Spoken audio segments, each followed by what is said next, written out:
نحمده ونستعينه ونستغفره ونؤمن به ونتوكل عليه ونعوذ بالله من شرور أنفسنا ومن سيئات أعمالنا من يهده الله فلا مضل له ومن يضلله فلا هادي له ونشهد أن سيدنا ومولانا محمدا عبده ورسوله أما بعد فأعوذ بالله من الشيطان الرجيم بسم الله الرحمن الرحيم قال رب اشرح لي صدري ويسر لي أمري واحلل عقدة من لساني يفقه قولي وقال تعالى في موضع آخر أفحسبتم أنما خلقناكم عبثا وأنكم إلينا لا ترجعون وقال تعالى في موضع آخر من قتل نفسا بغير نفس أو فساد في الأرض فكأنما قتل الناس جميعا ومن أحياها فكأنما أحيا الناس جميعا صدق الله العظيم وصدق رسوله النبي الكريم ونحن على ذلك لمن الشاهدين والشاكرين والحمد لله رب العالمين اللهم صل على سيدنا محمد وعلى آل سيدنا محمد وبارك وسلم اللهم صل على سيدنا محمد وعلى آل سيدنا محمد وبارك وسلم اللهم صل على سيدنا محمد وعلى آل سيدنا محمد وبارك وسلم۔ تمام تعریفیں اس ذات کے لیے سزاوار ہے جو ہم تمام کا حقیقی خالق اور مالک ہے۔ لاکھوں کروڑوں درود و سلام ہو میرے اور آپ کے آقا تاجدار مدینہ احمد عربی محمد مصطفیٰ صلی اللہ علیہ وسلم کی ذات اقدس پر کہ جن کے لیے اس کائنات کو سجایا گیا۔ بزرگان محترم اور نوجوان دوستوں، اس دنیا میں رہنے والے، ہر تہذیب کو ماننے والے اور اسی طریقے سے ہر قوم کے لیے قیام امن بہت ضروری ہے، یعنی زندگی گزارنے کے لیے امن کا ہونا، امان کا ہونا، حفاظت کا ہونا، یہ ہر قوم، ہر برادری، ہر خاندان، ہر قوم کے لیے ضروری ہے۔ کوئی بھی مذہب والے یہ نہیں کہہ سکتے کہ قیام امن ضروری نہیں ہے، اس لیے کہ ہر قوم کے لیے امن کا ماحول ہونا ضروری ہے اور ہر قوم کا یہ بنیادی حق بھی ہے۔ اور ساتھ ہی ساتھ قیام امن کے لیے جتنی کوششیں اسلام نے کی ہے کسی اور مذہب نے نہیں کی ہے۔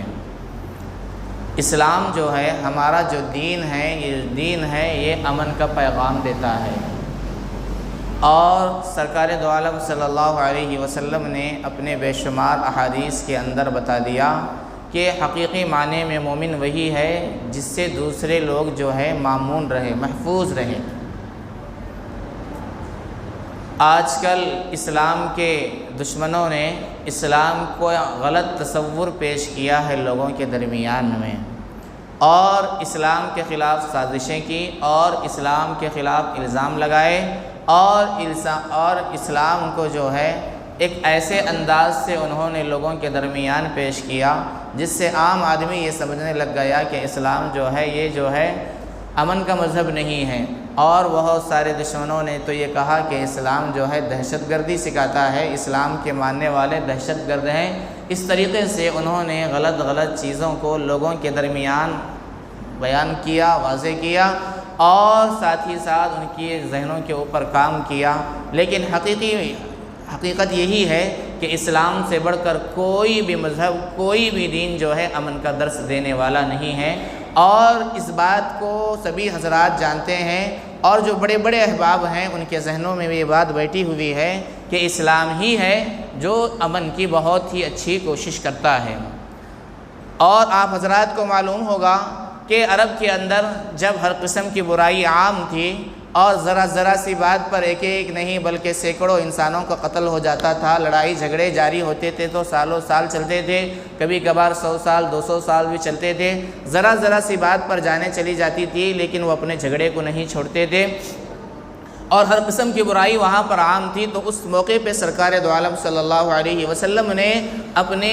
رسالت کا اقرار کیا اور لوگوں کو ایک اللہ کی طرف بلایا، اور اسی موقع پر یہی آیت رسول اللہ صلی اللہ علیہ وسلم نے ارشاد فرمائی کہ من قتل نفسا بغیر نفس او فساد فی الارض فکأنما قتل الناس جميعا ومن احیاها فکأنما احیا الناس جميعا۔ قرآن یہ کہتا ہے کہ اگر کوئی کسی کو بغیر کسی وجہ کے قتل کر دے، من قتل نفسا بغیر نفس، سامنے والے نے کسی کو قتل نہیں کیا تھا، بغیر کسی وجہ کے کسی نے کسی کو قتل کر دیا،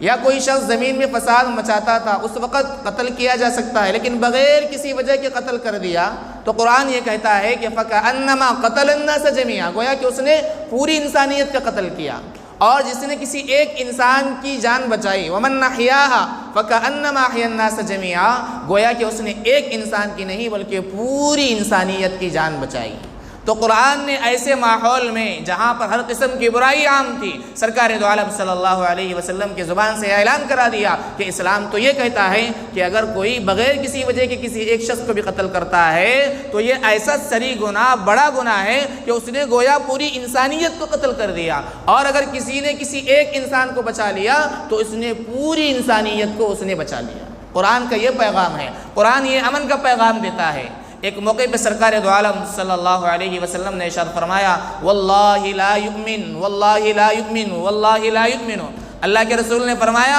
قسم خدا کی اس وقت تک مومن نہیں، اس وقت تک مومن نہیں، اس وقت تک مومن نہیں۔ صحابہ نے پوچھا قیل یا رسول اللہ، اے اللہ کے رسول کون شخص مومن نہیں؟ اللہ کے رسول نے ارشاد فرمایا کہ جس شخص کے شرارتوں سے اس کا پڑوسی محفوظ نہ ہو وہ مومن نہیں ہے۔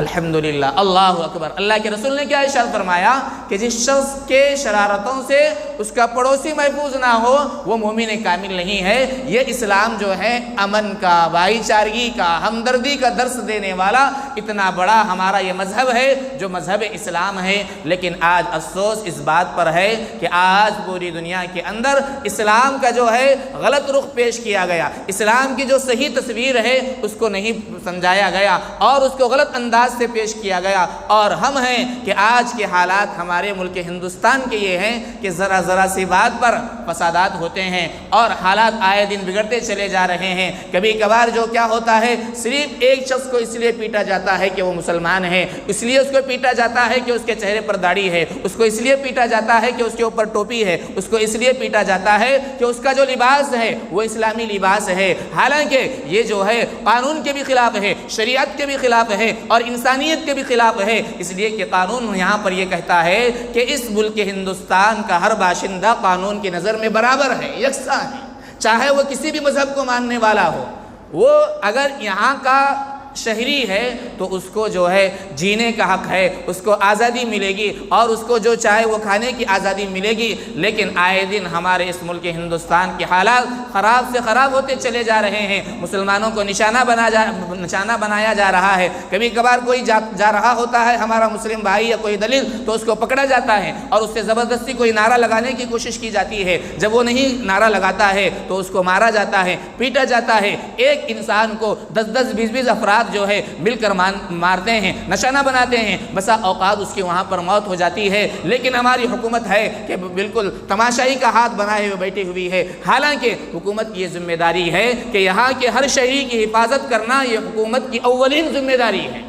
اس لیے کہ قانون یہاں پر یہاں کے ہر باشندے کی حفاظت کی ذمہ داری لیتا ہے، اور قانون یہ کہتا ہے کہ یہاں پر جو بھی باشندے ہیں، جس مذہب کے بھی ماننے والے ہیں، وہ قانون کے دائرے میں سب برابر ہیں، ان کی حفاظت کرنا، ان کی جان و مال کی حفاظت کرنا اور ان کی جائیداد کی حفاظت کرنا اور ان کو آزادی دلانا یہ حکومت کی ذمہ داری ہے۔ لیکن آج افسوس یہ ہے کہ آئے دن حالات خراب ہوتے جا رہے ہیں، لیکن اس کے باوجود ہم ہیں کہ اس کے لیے کوشش نہیں کر رہے ہیں۔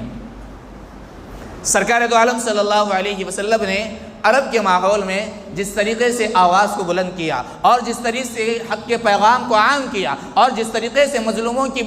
آواز کو آپ نے ظالموں کے سامنے رکھا اور انصاف کے لیے جس طریقے سے جد و جہد کی اور جس طریقے سے آپ نے کوششیں کی ہیں، وہی کوششیں مجھے اور آپ کو اور یہاں کے ملک ہندوستان کے ہر شہری کو کرنے کی ضرورت ہے۔ یہ نہیں سوچنا ہے کہ ہم مسلمان ہیں وہ ہے نہیں، بلکہ یہاں کے جتنے بھی مذہب کو ماننے والے ہیں سب مل کر آگے بڑھنا ہے، اس لیے کہ اس ملک کے اندر جب تک قانون کی بالادستی رہے گی، جب تک قانون باقی رہے گا، تب تک یہ ملک ہمارا اچھا رہے گا، محفوظ رہے گا۔ اور اگر ہم اس قانون کی حفاظت کے لیے اور ہمارے قانون نے ہم کو جو آزادی دی ہے اس کے لیے اگر ہم کوششیں نہیں کریں گے تو نہ جانے آئندہ آنے والے دن کیسے ہوں گے۔ ابھی یہ حالات بتا رہے ہیں کہ وہاں پر اس مسلمان کو مارا گیا، وہاں پر دلت کو مارا گیا، وہاں پر یہ آزادی چھین لی گئی، وہاں پر یہ آزادی چھین لی گئی، وہاں پر یہ کام کرنے پر ایک نیا قانون بنایا گیا۔ جو قانون بنایا گیا ہے وہ اس ملک ہندوستان کا جو اولین جو قانون تھا اس کے خلاف ہے۔ ایسی صدائیں آج ہم جو ہے دوسرے پڑوسی ریاستوں میں سن رہے تھے، آج وہی ہم کو اس موجودہ ریاست میں بھی سننے کی ضرورت پیش آ رہی ہے۔ معزز سامعین، ایسے حالات میں میری اور آپ کی اور اس ملک ہندوستان کے ہر شہری کی ذمہ داری بنتی ہے کہ وہ اس ملک کے قانون کی حفاظت کے لیے اور قانون کو مضبوط بنانے کے لیے اور پوری انسانیت کے لیے اور یہاں پر رہنے والے ہر ایک شخص کے برابری میں ہم سب کو آگے بڑھنے کی ضرورت ہے اور اس کے لیے چند کام کرنے کی ضرورت ہے۔ سب سے پہلا کام یہ ہے کہ میری اور آپ کی ذمہ داری ہے کہ ہم اللہ کی طرف رجوع ہو جائے، انابت اللہ۔ جو بھی کام ہوتا ہے وہ اللہ کے حکم ہی سے ہوتا ہے، اور اللہ کی طاقت کے سامنے یہ دنیا کی طاقتیں، یہ دنیا کی حکومتیں، یہ دنیا کے بادشاہ کچھ حیثیت نہیں رکھتے ہیں، مچھر کے پر کے برابر بھی حیثیت نہیں رکھتے ہیں۔ اگر اللہ تعالیٰ چاہے تو کام لمحوں میں بھی ہو سکتا ہے، لیکن ہمارے اعمال کی نحوست ہے، ہمارے اعمال بد کی وجہ ہے کہ آج ہم سے خدا ہمارا ناراض ہے، اللہ ناراض ہے۔ سب سے پہلے ہم تمام کو اللہ کی طرف رجوع ہونا ہے، انابت اللہ ہونا ہے، اللہ کے دربار میں آنا ہے اور اپنے مسائل کو رکھنا ہے، اپنے درد کو سنانا ہے، اپنے تکلیف کو سنانا ہے اور اللہ سے مانگنا ہے، اس لیے کہ اللہ کا وعدہ ہے کہ جب بھی جو کوئی بندہ مجھ سے مانگتا ہے تو میں اس کا جواب دیتا ہوں۔ وَإِذَا سَأَلَكَ عِبَادِي عَنِّي فَإِنِّي قَرِيبٌ أُجِيبُ دَعْوَةَ الدَّاعِ إِذَا دَعَانِ فَلْيَسْتَجِيبُوا لِي وَلْيُؤْمِنُوا بِي لَعَلَّهُمْ يَرْشُدُونَ۔ یہ جو ہے قرآن کی آیت ہے، اللہ کا کلام ہے، اللہ کا وعدہ ہے کہ جب بھی کوئی بندہ میرے پاس اپنی شکایت اور اپنا درد لے کر آتا ہے، اپنا دکڑا سناتا ہے تو اجیب دعوت الداعی، تو اس کا جو مسئلہ ہوتا ہے اس مسئلے کو میں حل کرتا ہوں۔ یہ میں نہیں کہہ رہا، کوئی سیاستدان نہیں کہہ رہا ہے، بلکہ اس دنیا کو بنانے والے خالق کہہ رہے ہیں، اللہ تبارک و تعالیٰ کلام میں کہہ رہے ہیں۔ آج ہماری حالت یہ ہے کہ آج ہم جو ہے روتے ہیں اور یہ کہتے ہیں کہ ہماری کوئی بات سنتا ہی نہیں ہے، کوئی لیڈر نہیں سنتا، کوئی بڑا نہیں سنتا، کوئی ایم ایل اے نہیں سنتا، کوئی ایم پی نہیں سنتا، اس طریقے سے روتے ہیں۔ لیکن افسوس کی بات ہے کہ خدا سننے والا ہے، جہاں سے ہمارے فیصلے حل ہونے والے ہیں۔ ہم مسجد کو نہیں آتے ہیں، مسجد میں نماز نہیں پڑھتے ہیں، مسجد میں دعائیں نہیں کرتے ہیں، اللہ کے سامنے اپنے درد کو نہیں رکھتے ہیں اور یہ کہتے ہیں کہ ہماری کوئی نہیں سنتا۔ حالانکہ اللہ کا یہ اعلان ہے کہ جو بھی میرے در میں آتا ہے وہ خالی ہاتھ نہیں جاتا ہے، اس کا جو بھی مسئلہ ہوگا وہ مسئلہ میں حل کروں گا۔ اللہ کا صاف اعلان قرآن میں موجود ہے، لیکن ہم ہیں کہ جہاں پر ہماری ہر بات سنی جاتی ہے، ہمارا ہر مسئلہ حل ہوتا ہے، ہم اس جگہ جانے کے لیے تیار نہیں ہیں۔ ہم کو اس پر اصلاح کی ضرورت ہے۔ سب سے پہلی چیز ہمارا جو رشتہ ہے اللہ سے مضبوط ہونا ہے، اللہ کی طرف رجوع ہونا ہے۔ دوسرا کام یہ ہے کہ مجھے اور آپ کو چاہیے کہ اسلام دشمنوں نے اسلام کی جو غلط تصویر پیش کی ہے اس غلط تصویر کے مقابلے میں ہم صحیح تصویر پیش کرنا ہے۔ اسلام کا جو درس ہے اس درس کو عام کرنا ہے، لوگوں کے درمیان اس دعوت کو پھیلانا ہے جس دعوت کا کام رسول اللہ صلی اللہ علیہ وسلم نے کیا تھا، اور لوگوں سے یہ کہا تھا کہ لوگوں تمہارا اور میرا اور پوری اس کائنات کا تنے تنہا جو رب ہے وہ ایک اللہ ہے، اسی کی عبادت کرو، اسی کے علاوہ کسی اور کی پوجا نہ کرو، عبادت نہ کرو، پرستش نہ کرو، اس کو ایک جانو اور اس سے ہر چیز اسی سے مانگو، تمہارے مسئلے حل ہوں گے۔ اور ساتھ ہی ساتھ ہم کو لوگوں کے درمیان یہ بتانا ہے کہ اسلام جو ہے امن کا مذہب ہے، اسلام شانتی کا مذہب ہے، اسلام کے اندر ہمدردی ہے، اسلام کے اندر محبت ہے، اسلام کے اندر پاکیزگی ہے، اسلام کے اندر انسانیت کے بنیاد پر اس کا اکرام کرنے کی تلقین کی گئی ہے۔ آج حالات کتنے سنگین ہیں، آج آپ حالات حاضرہ پڑھ لیجئے کہ ہر طرف سے صدائیں آ رہی ہیں کہ فلاں شہر میں فلاں ریاست میں ایک لڑکی کو قتل کر دیا گیا، فلاں شہر میں کیا ہوا، ایک معصوم جو بچی تھی اس کو دبایا گیا اور اس کو جو ہے ظالموں نے، درندوں نے، بھیڑیوں نے اپنی ہوس کا شکار بنایا، اور اور اتنے پر بس نہیں کیا بلکہ اس کا مرڈر بھی کر دیا اور اس کو ذہنی طور پر ٹارچر کیا اور اس کو کاٹ کر پھینک دیا۔ ایسی صدائیں آج ہر طرف سے آ رہی ہیں اور پورے نیوز جو اخبار ہیں اور جو ہمارے چینلز ہیں اس کے اندر یہ بتایا جا رہا ہے کہ فلاں جگہ پر ایک عورت کو مار دیا گیا، فلاں جہاں پر ایک لڑکی کو بسل دیا گیا، فلاں جہاں پر ایک لڑکی کے ساتھ درندگی کا وہاں پر معاملہ کیا گیا، اور ہم کو یہ کہا جا رہا ہے کہ دیکھو کہ تمہارے خلاف بھی ایسا کیا جا رہا ہے۔ ایسے حالات میں مجھے اور آپ کو چاہیے کہ اسلام کا جو پیغام ہے اس پیغام کو ہاتھ ملے اور آگے بڑھے۔ اسلام تو یہ کہتا ہے کہ صرف مسلمان کی بیٹی نہیں، اگر کوئی بھی بیٹی ہے، کوئی بھی لڑکی ہے، اس کا جو بھی مذہب ہے، انسانیت کی بنیاد پر اس کے ساتھ ہمدردی کی جائے اور اس کے ساتھ جو ہے اچھائی کا معاملہ کیا جائے۔ وہ واقعہ بھی میرے ذہن میں یاد آ رہا ہے کہ ایک موقع پہ سرکار دو عالم صلی اللہ علیہ وسلم کے زمانے میں حضرت علی رضی اللہ تعالی عنہ یمن کے گورنر تھے۔ اس موقع پر وہاں پر جن لوگوں نے بغاوت کی تھی ان کے ساتھ وہاں پر جو ہے مقابلہ ہوتا ہے اور بہت ساری تک ودود کے بعد جو ہے مسلمان غلبہ پا لیتے ہیں، وہاں کے باغیوں کو اپنے قید میں لے لیتے ہیں۔ تو اس موقع پہ سرکار دو عالم صلی اللہ علیہ وسلم ایک مرتبہ قیدیوں کے سامنے سے جا رہے ہوتے ہیں تو ایک عورت جو ہے آگے بڑھتی ہے اور یہ کہتی ہے کہ اے محمد میری آپ سے ایک گزارش ہے، اے محمد میری آپ سے ایک گزارش ہے۔ سرکار دو عالم صلی اللہ علیہ وسلم اس کی طرف متوجہ ہوتے ہیں اور اس سے پوچھتے ہیں کہ تم کون ہو؟ تو وہ یہ کہتی ہے کہ میں حاتم طائی کی بیٹی ہوں، میرا باپ جو تھا وہ بھوکوں کو کھانا کھلایا کرتا تھا، غریبوں کی مدد کیا کرتا تھا، میری آپ سے ایک ریکویسٹ ہے اے محمد آپ مجھے آزاد کر دیجئے، آپ مجھے میرے گھر کو میرے وطن کو جانے کا جو ہے واپسی کا پروانہ دے دیجئے۔ سرکار دو عالم صلی اللہ علیہ وسلم جو ہے حالانکہ دشمن قوم کی بیٹی ہے اس سے یہ کہتے ہیں کہ تیرا باپ تو بہت اچھا تھا، تیرا باپ جو ہے اسلام والے جیسے عمل کیا کرتا تھا، عنقریب جیسے ہی حالات سازگار ہو جائیں گے یا تمہارے وطن سے کوئی احباب جو تمہارے ساتھ تمہارے رشتہ دار ہیں اگر وہ آئیں گے تو ہم تم کو پوری حفاظت کے ساتھ واپس کر دیں گے، آزاد کر دیں گے۔ ذرا سوچئے تو صحیح کہ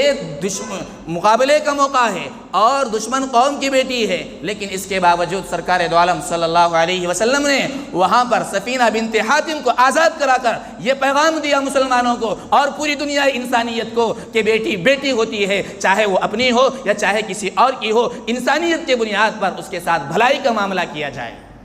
سرکار دو عالم صلی اللہ علیہ وسلم نے ان کو آزاد کرا دیا، اور اتنا ہی نہیں، سکینہ بنت حاتم یہ کہتی ہیں کہ جب میرے قریبی رشتہ دار وہاں پر آئے تو سرکار دو عالم صلی اللہ علیہ وسلم نے اس موقع پر میرے رشتہ داروں سے یہ کہا کہ پوری حفاظت کے ساتھ ان کو لے کر جاؤ، اور میرے لیے کپڑوں کا انتظام کر دیا، میرے لیے سواری کا انتظام کر دیا، اور دوران سفر جو کھانے کی توشے کی ضرورت پیش آتی ہے اس کا بھی رسول اللہ صلی اللہ علیہ وسلم نے معقول انتظام کر دیا، اور پوری انسانیت کو قیامت تک آنے والے انسانوں کو پیغام دیا کہ بیٹی بیٹی ہوتی ہے، اس کے ساتھ ہمدردی کا معاملہ کیا جائے، اس کے ساتھ بھلائی کا معاملہ کیا جائے۔ لیکن بزرگان محترم، آج ہمارے ملک ہندوستان کے حالات یہ ہیں کہ ہر طرف بنت حوا کو کچلا جا رہا ہے اور بہت ساری لڑکیاں جو ہے موت کے گھاٹ اتاری جا رہی ہے، لیکن ہماری حکومت ناکام ہے، پھر بھی تماشائی بنے بیٹھی ہے۔ حالانکہ اسلام یہ کہتا ہے کہ جب بھی کوئی ظلم عام ہو جائے، جب بھی کوئی برائی عام ہو جائے تو اس کا سدباب کیا جائے اور اس کے لیے ایسی سخت سے سخت قانون بنائے جائے، سزائیں بنائی جائے،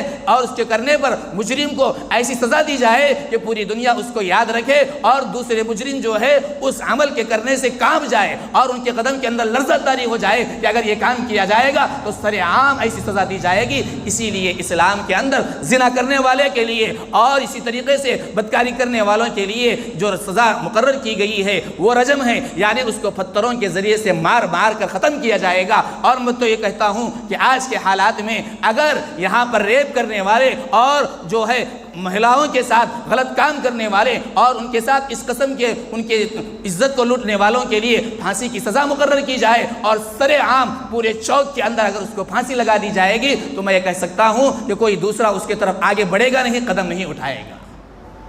اس لیے کہ اگر ہم مجرموں کو سزا نہیں دیں گے اور یہ سوچیں گے کہ وہ بڑی کاسٹ کا ہے، بڑے خاندان کا ہے، مالدار ہے، اس کو نہیں دیتے، غریب ہے تو اس کو دیتے ہیں، یا اس کو سزا ملتی بھی ہے تو تاخیر سے ملتی ہے۔ کورٹ میں عدالتوں میں کیا ہوتا ہے، بڑی لمبی مدت گزر جاتی ہے تب کہیں جا کر کبھی کسی کو سزا ملتی ہے۔ تو یہ تمام چیزیں جو ہیں ظالموں کے جو حوصلے ہیں ان کو بلند کر رہی ہیں۔ اس لیے میری آپ تمام احباب سے اور پورے اس ملک ہندوستان کے باشندوں سے گزارش ہے کہ جو بہت ہی سنگین جو وائرس چل رہا ہے اس کے خلاف ہم اپنی آواز کو بلند کریں اور اپنے حکومت کے جو بڑے بڑے احباب ہیں ان سے یہ کہے کہ اس کے لیے سخت سے سخت قانون نافذ کیا جائے تاکہ ہماری پوری قوم کی بیٹیاں محفوظ رہے، اور جو ایسے واقعات آ رہے ہیں جس سے جو ہے انسانیت بھی شرمسار ہو رہی ہے، اور ان کو میں انسان بھی نہیں کہہ سکتا، اس لیے کہ بہت سارے درندے ایسے ہیں جو اپنے قوم کے اوپر ہاتھ نہیں اٹھاتے، نقصان نہیں پہنچاتے ہیں، لیکن یہ تو اپنے آپ کو انسان کہتے ہیں، لیکن ان کے کام جو ہے غیر انسانی ہیں، بھیڑیوں کے جیسے ان کے کام ہیں، تو ان کو انسان کہاں سے کہا جا سکتا ہے؟ بھیڑیے کو لوگ جو ہے پہچانتے ہیں کہ یہ چیتا ہے، یہ شیر ہے، یہ ریچھ ہے، یہ نقصان پہنچا سکتا ہے، اس لیے اس سے اپنے بچاؤ کی حفاظت کی وہ کوشش کرتے ہیں، لیکن یہ جو ایسے درندے ہیں جو انسانوں کا روپ دھارے ہوئے ہیں اور انسانیت کے نام پر جو ہے ایک بدنما داغ ہیں، جو اس طریقے سے ظلم کر رہے ہیں، جو اس طریقے سے بدکرداری کر رہے ہیں، ہماری تمام کی یہ سوچ ہونی چاہیے کہ ایسوں کے خلاف ایک سخت قانون بنایا جائے اور حکومت کے ذریعے سے اس کو نافذ کیا جائے تاکہ اس کے بعد کوئی مجرم اور کوئی بدکردار اس کی طرف اس عمل کی طرف قدم بھی نہ اٹھائے۔ عزیزان گرامی، سرکار دو عالم صلی اللہ علیہ وسلم نے صرف زنا سے نہیں، زنا کے قریب جانے کے تمام چیزوں سے روکا ہے۔ قرآن میں اللہ تعالیٰ نے ارشاد فرمایا وَلَا تَقْرَبُوا الزِّنَا إِنَّهُ كَانَ فَاحِشًا، تم زنا کے قریب بھی نہ جاؤ، یہ نہ کہا کہ زنا نہ کرو، بلکہ زنا کے جو قریب اقدامات ہیں اس کے قریب بھی نہ جاؤ۔ إِنَّهُ كَانَ فَاحِشًا، بے شک یہ بے حیائی کی چیز ہے۔ رسول اللہ صلی اللہ علیہ وسلم نے ارشاد فرمایا اپنی آنکھوں کا صحیح استعمال کرو، اپنی آنکھوں کا صحیح استعمال کرو۔ آنکھ بھی زنا کرتی ہے، آنکھ کا زنا یہ ہے کہ اس کا غلط چیز کو دیکھنا ہے۔ آنکھ کے ساتھ جو ہے کان بھی زنا کرتے ہیں، کان کا زنا یہ ہے کہ غلط چیز کو سننا ہے، اور ہاتھ بھی کرتا ہے، ہاتھ کا زنا یہ ہے کہ حرام چیز کو پکڑنا ہے۔ پیر بھی زنا کرتے ہیں، پیر کا یہ ہے کہ غلط ارادے سے غلط جگہ پر چلنا، یہ بھی جو ہے زنا کے اندر داخل ہے۔ اس لیے سرکار دو عالم صلی اللہ علیہ وسلم نے ارشاد فرمایا اپنے آنکھوں کی بھی حفاظت کرو، اپنے ہاتھوں کی بھی حفاظت کرو، اپنے کانوں کی بھی حفاظت کرو، اپنے دل کے خیالات کی بھی حفاظت کرو، اپنے قدموں کی بھی حفاظت کرو۔ معزز سامعین، تو میں یہ کہہ رہا تھا کہ آج کل ہمارے اس ملک ہندوستان میں اسلام کی جو غلط تصویر پیش کی گئی ہے، میری اور آپ کی یہ ذمہ داری بنتی ہے کہ اس غلط تصویر کو ہم جو ہے صحیح تصویر میں پیش کریں اور اسلام کے پیغام کو پھیلائیں، اور پھیلانے کے ساتھ ساتھ ہمارا عمل بتائے کہ یہ اسلام والے ہیں، یہ مسلمان ہیں۔ دیکھو اسلام والوں کے جو اخلاق ہوتے ہیں یہ ایسے ہوتے ہیں، ہم بیان کرنے سے زیادہ ہم کو عملی کردار پہنچانے کی ضرورت ہے۔ دوسری چیز جو ہے، مجھے اور آپ کو یہ چاہیے کہ ہم جو ہے اپنے گھروں کے ماحول کو درست کریں، اپنے گھروں کے ماحول کو درست کریں اور اپنے بچوں کی نگرانی کریں، اور اپنے گھر کے اندر پوری اسلامی شریعت کو اور اسلامی طور طریقے کو نافذ کرنے کی ہم پوری کوشش کریں، اور شروع ہی سے اس کی نگہداشت کریں، اور شروع ہی سے اپنے بچوں کی فکر کریں، ان کی تربیت کی فکر کریں، اور جہاں ہم اپنے بچوں کو دین کی دنیا کی تعلیم دلا رہے ہیں، ساتھ ہی ساتھ مجھے اور آپ کو چاہیے کہ ہم اپنی اولاد کو، اپنے بچوں کو دینی تعلیم سے بھی آراستہ کریں، جس کے ذریعے سے یہ ہوگا کہ جب ان کے ذہنوں میں دینی تعلیم ہوگی تو وہ اللہ کو جانیں گے، رسول کو جانیں گے، وہ اپنے ماں باپ کے درجے کو جانیں گے، وہ صحیح کو پہچانیں گے، وہ حرام کو پہچانیں گے، وہ حلال کو پہچانیں گے، اور صحیح راستوں کو وہ اختیار کریں گے۔ دل میں جب تقویٰ آئے گا، جب ان کو تعلیم ہوگی، تو وہ جہاں بھی جس فیلڈ میں بھی جائیں گے، ان کے پاس دینی تعلیم ہونے کی وجہ سے بہت سارے گناہوں سے وہ خود بخود بچ جائیں گے۔ اس کی ذمہ داری میری اور آپ کی ہے، لیکن آج افسوس کی بات یہ ہے کہ ہمارا معاشرہ ایسا ہے کہ دنیا کی تعلیم کے نام پر ہزاروں نہیں بلکہ لاکھوں روپے خرچ کرنے کے لیے تیار ہے، لیکن جب دینی تعلیم کا مسئلہ آتا ہے تو بہت ہی پیچھے ہو جاتے ہیں۔ 50 یا 100 روپے جہاں پر فیس ہوتی ہے مکتبوں میں، وہاں پر بھی بھیجنے کے لیے تیار نہیں ہوتے ہیں، یا جہاں پر فری پڑھایا جاتا ہے وہاں پر بھی نہیں بھیجتے ہیں، اور یہ سوچتے ہیں کہ کیا ضروری ہے، قرآن کی تعلیم کیا ضروری ہے، دینی تعلیم کیا ضروری ہے۔ لیکن جب بچے غلط کام کرتے ہیں یا غلط قدم اٹھاتے ہیں جس کے ذریعے سے پورے خاندان میں رسوائی ہوتی ہے، تو اس وقت دل میں یہ بات آتی ہے کاش ہم نے دنیا کی تعلیم کے لیے لاکھوں روپے خرچ کیے، تھوڑا سا ہم اگر کوشش کرتے اپنے بچوں کو دینی تعلیم دلاتے تو کاش کیا ہی اچھا ہوتا۔ لیکن اس وقت افسوس کرنے کا کوئی نتیجہ نہیں، کوئی فائدہ نہیں ہے۔ آج مجھے اور آپ کو مل کر یہاں پر بیٹھ کر یہ ایک ارادہ مزمم ارادہ کر کے لے کر جانے کی ضرورت ہے کہ جہاں پر ہم دنیا کی تعلیم دلا رہے رہے ہیں، میری یہ گزارش ہے کہ آپ اچھی سے اچھی تعلیم دلائیے، میں اس سے منع نہیں کرتا، آپ دنیا کی اچھی سے اچھی تعلیم دلائیے، اچھا سے اچھا ڈاکٹر بنائیے، اچھا سے اچھا وکیل بنائیے، آپ اس کو انجینئر بنائیے، لیکن سب سے پہلے اسے ایک پکا سچا مسلمان بنائیے، ایک سچا پکا دیندار بنائیے، اس کے بعد آپ اس کو جس فیلڈ میں بھی رکھیں گے انشاءاللہ جو ایمان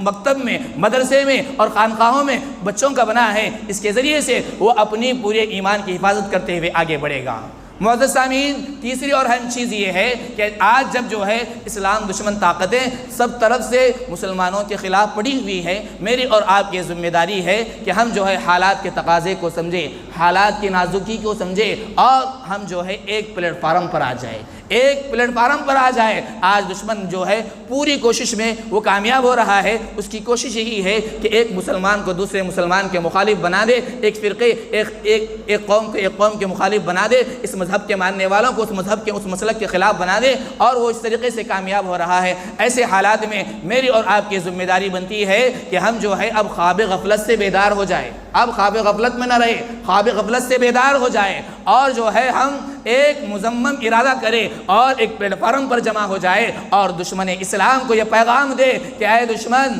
تو جو سوچ رہا تھا کہ اب یہ تیری سازش نہیں چلے گی، ہم جاگ گئے ہیں، ہم اپنے دین کے لیے، ہم اپنے ایمان کے لیے، ہم اپنی نسلوں کو بچانے کے لیے، ہم اپنے اس ملک ہندوستان کو بچانے کے لیے ہم ایک پلیٹ فارم پر جمع ہو گئے ہیں، ہم متحد ہو گئے ہیں۔ اگر ہم اتحاد کے ذریعے سے ایک پیغام دیں گے تو میں کہہ سکتا ہوں کہ دشمن جو ہے وہ بزدل ہے، دشمن جو ہے وہ بزدل ہے۔ اسی لیے دلیل کے طور پر میں کہتا ہوں کہ جب بھی وہ کسی مسلمان کو یا دلت کو ٹارگٹ بناتے ہیں، اس کی لیچنگ کرتے ہیں، تو وہ ایک نہیں ہوتا، وہ دو نہیں ہوتے ہیں، 5 ہوتے ہیں، 10 ہوتے ہیں، 15 ہوتے ہیں، 20 ہوتے ہیں۔ وہ ڈرپوک ہے، اس وجہ سے ایک کے لیے اتنے آتے ہیں اور اس کو جو ہے مارتے ہیں، کبھی کبھار اس کو قتل کر دیتے ہیں۔ اگر آپ متحد ہو کر صرف ایک پلیٹ فارم سے ایک پیغام جاری کریں گے تو میں کہہ سکتا ہوں کہ بزدلوں کی آدھی کمر وہیں پر توڑ جائے گی۔ بزرگان محترم، آخری چیز یہ ہے کہ ہم کو قرآن یہ کہتا ہے کہ اپنے دین کی حفاظت کے لیے، اپنے ایمان کی حفاظت کے لیے، اپنی جان کی حفاظت کے لیے ہم تمام کو تیار بھی ہونا ہے۔ اگر ایسا ہو جائے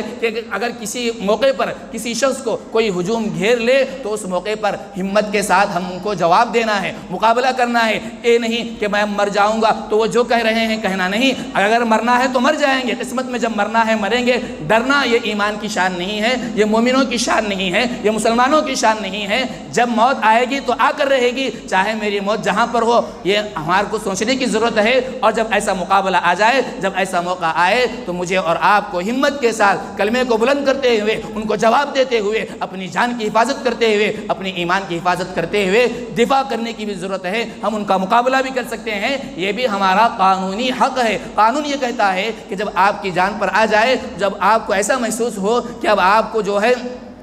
ختم کیا جا رہا ہے، تو ایسے موقع پر آپ جو ہے وار کر سکتے ہیں، آپ اپنی جان کی حفاظت کر سکتے ہیں۔ آج بہت ساری لیچنگ ہوئی، لیکن آپ نے کہیں نہیں سنا کہ جب اس کی لیچنگ کی جا رہی تھی، جب اس کو مارا جا رہا تھا، اس نے پلٹ وار کیا، کہیں نہیں سنا۔ اگر آپ پلٹ وار کریں گے ایک دو کو، اگر آپ بھی اپنے ہاتھ کا استعمال اپنی جان کی حفاظت کے لیے قانون کے دائرے میں رہتے ہوئے کریں گے، تو میں کہتا ہوں کہ دشمن جو ہے بزدل ہے، آپ کے ایک وار سے یا آپ کے پلٹ وار سے وہ بھاگ جائے گا اور وہ جو فسادات ہو رہے ہیں وہ رک جائیں گے۔ اس لیے کہ مولانا ملت اللہ رحمانی صاحب جو بہت بڑے ایک عالم دین گزرے ہیں، انہوں نے کہا تھا کہ فسادات اس وقت تک نہیں رک سکتے جب تک کہ مارنے والے کو خود اس کا یہ احساس نہ ہو کہ میں آج مار رہا ہوں، ہو سکتا ہے کہ یہی لوگ مجھ کو ماریں گے۔ اگر آپ بھی اس کا دفاع کریں گے اور آپ کے دفاع کرنے کا ڈر اس کے دل میں ہوگا تو اسی وقت فسادات رک سکتے ہیں۔ اور یہ کوئی قانون کے خلاف نہیں ہے، یہ قانون ہی کی بات ہے، اور قرآن بھی یہی کہتا ہے وَأَعِدُّوا لَهُم مَا اسْتَطَعْتُم مِّن قُوَّةٍ وَمِن رِّبَاطِ الْخَيْلِ تُرْهِبُونَ بِهِ عَدُوَّ اللَّهِ، کہ تم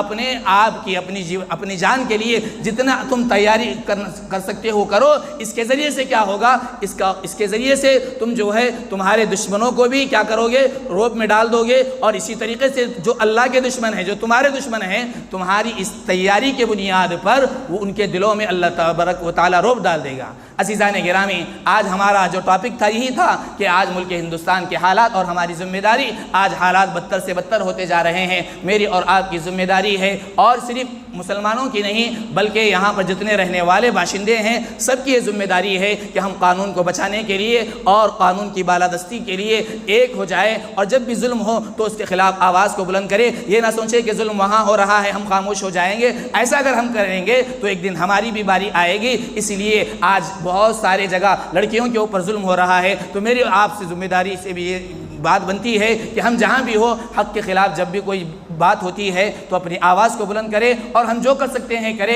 اور ساتھ ہی ساتھ اللہ تبارک و تعالیٰ سے بھی دعا کریں گے تو اللہ تبارک و تعالیٰ کی ذات سے امید ہے کہ اللہ تبارک و تعالیٰ یہ جو حالات چل رہے ہیں انشاءاللہ ان حالات کو بدل بھی سکتا ہے۔ دعا فرمائیں کہ اللہ تبارک و تعالیٰ مجھے اور آپ کو ان باتوں کو سمجھنے اور ان باتوں پر عمل کرنے کی توفیق عطا فرمائے، اور جہاں بھی ظلم ہوتا ہے اس ظلم کے خلاف اپنی آواز کو بلند کرنے کے اللہ تبارک و تعالیٰ مجھے بھی توفیق دے اور آپ کو بھی توفیق دے۔ وما علینا الا البلاغ۔